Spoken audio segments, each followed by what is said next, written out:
السلام علیکم عزیز طلباء و طالبات، میں مس نگہت جمشید آپ کو جماعت ششم کے اسلامیت کے لیکچر نمبر 2 میں خوش آمدید کہتی ہوں۔ عزیز طلباء، زوم کلاسز کے لیکچر نمبر 1 میں ہم نے آپ کو سورہ الم نشرح بتفصیل پڑھائی اور سمجھائی اور اس کا تعارف، فضائل اور شان نزول سمجھایا۔ امید ہے آپ کو بتفصیل سمجھ آ گیا ہوگا۔ آج لیکچر نمبر 2 میں ہم آپ کو سبق توحید و رسالت، جو 2 اسباق ہیں، ان کو ملا کے ایک لیکچر، ایک ٹاپک بنا کے ایک سبق کی صورت میں آپ کو سمجھایا جا رہا ہے تاکہ آپ کو عقیدہ توحید اور رسالت واضح طور سے سمجھ آ جائے۔ آئیے اپنے لیکچر کا آغاز کرتے ہیں۔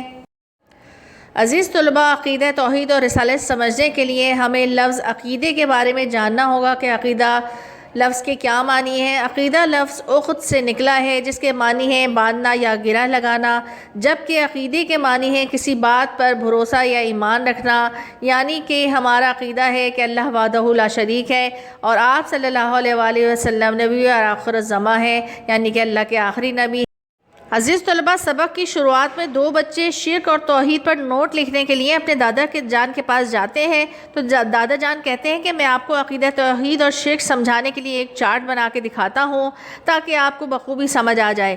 اس سے پہلے دادا جان نے مثال دیتے ہوئے بچوں کو بتایا کہ بیٹا، کیا ایسا ہو سکتا ہے کہ کسی اسکول کے 2 پرنسپل ہوں جو اپنے حساب سے الگ الگ انتظام چلا رہے ہوں اس اسکول کا، یا پھر سورج مشرق کے بجائے مغرب سے نکل جائے؟ تو بچوں نے جواب دیا کہ نہیں، ایسا نہیں ہو سکتا۔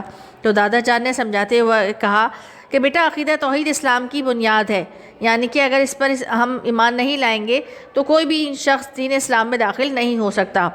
اور وہ عقیدہ توحید کیا ہے؟ کہ اللہ ایک ہے۔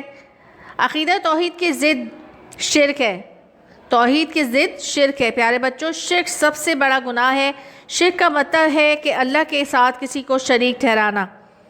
اللہ پاک نے شرک کے بارے میں قرآن پاک میں واضح طور پر ارشاد فرمایا سورۃ النساء کی آیت نمبر 116 میں کہ بے شک جو اللہ تعالیٰ کے ساتھ شرک کرے گا اور شرک کے علاوہ جو گناہ ہوں گے وہ چاہے تو معاف کر دے گا، لیکن اللہ شرک کی بخشش نہیں فرمائے گا۔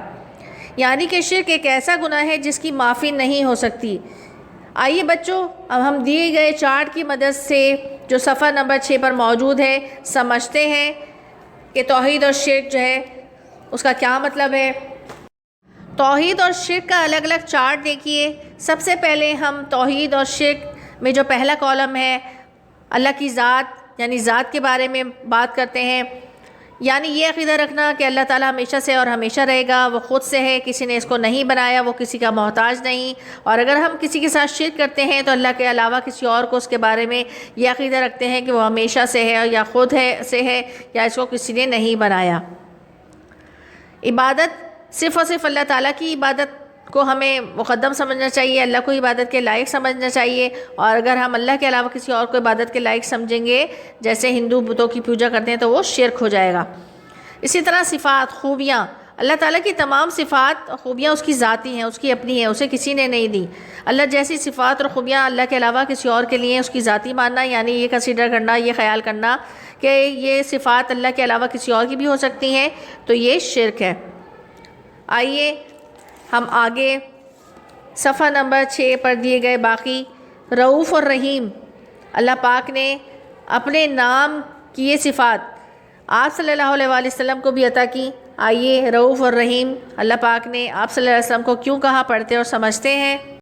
پیارے بچوں، ہمارے پیارے نبی صلی اللہ علیہ وآلہ وسلم رؤوف اور رحیم ہیں، اور اسی عقیدہ توحید کو سکھانے اور سمجھانے کے لیے دنیا میں تشریف لائے۔ اسے سیکھنا بڑی عبادت ہے۔ عزیز طلباء، رؤوف اور رحیم تو اللہ تعالیٰ کے صفاتی نام ہیں، تو یہاں پر آپ صلی اللہ علیہ وآلہ وسلم کو بھی رؤوف اور رحیم کہا گیا ہے۔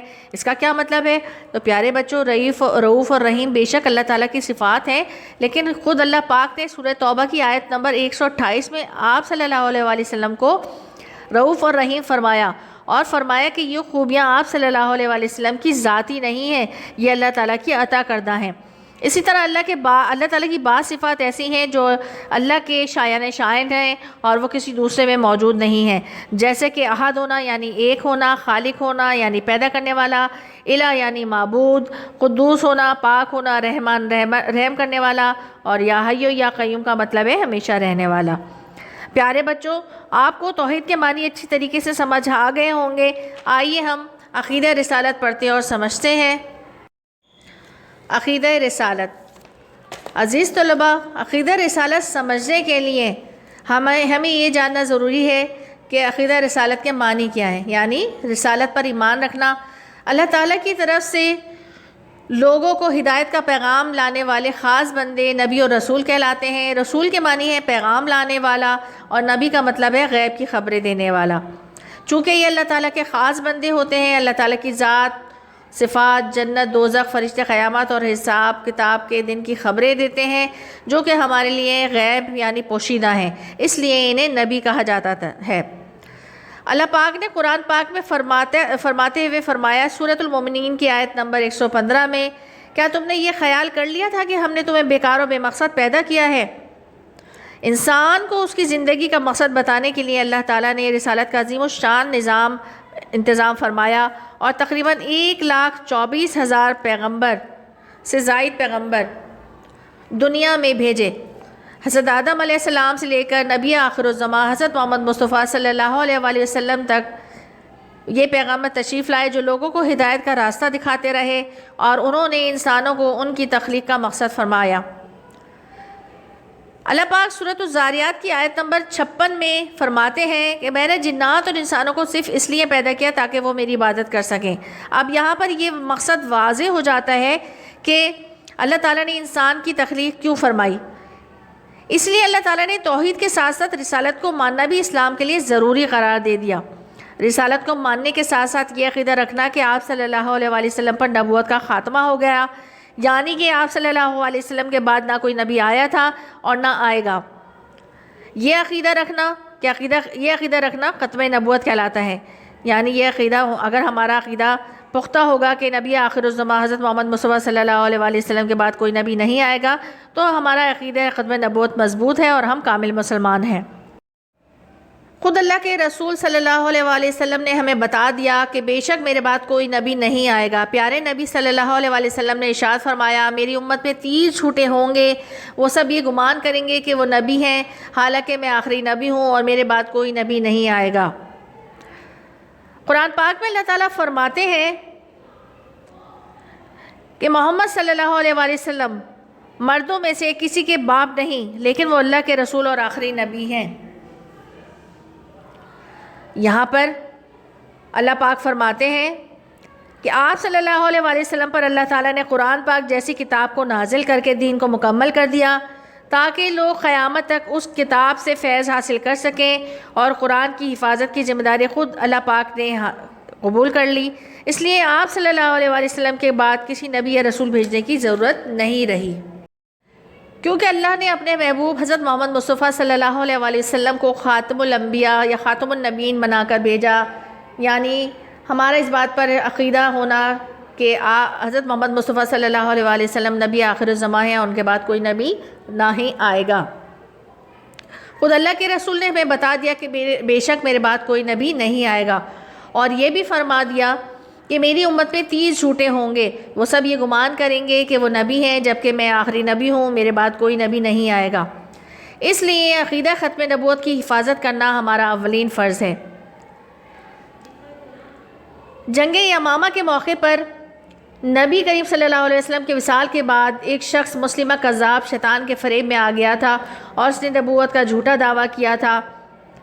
ختم نبوت کی حفاظت کے جذبے سے سرشار صحابہ کرام بڑی بہادری سے اس موقع پر لڑے اور اس کو جنگ میں شکست دی۔ مسلمہ کذاب اس جنگ میں مارا گیا۔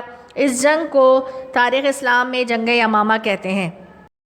عزیز طلباء، 7 ستمبر 1974 کو اسلامی جمہوریہ پاکستان کے قانون میں یہ لکھ دیا گیا کہ آپ صلی اللہ علیہ وآلہ وسلم کو نبی آخر الزمان نہ ماننے والا کافر ہو جاتا ہے۔ امید ہے طلباء آپ کو عقیدہ توحید و رسالت بخوبی سمجھ آ گیا ہوگا، اور اسی کے ساتھ عقیدہ ختم نبوت بھی آپ پر واضح ہو گیا ہوگا۔ عزیز طلباء، گھر کا کام سمجھ لیجئے، سبق توحید و رسالت کا صفحہ عنوان بنائیں گے اور صفحہ نمبر 8 اور 12 پر دی گئی خالی جگہ کتاب میں مکمل کریں گے۔ اگلے لیکچر نمبر 3 تک کے لیے مجھے مس نگہت جمشید کو اجازت دیجیے۔ اللہ حافظ۔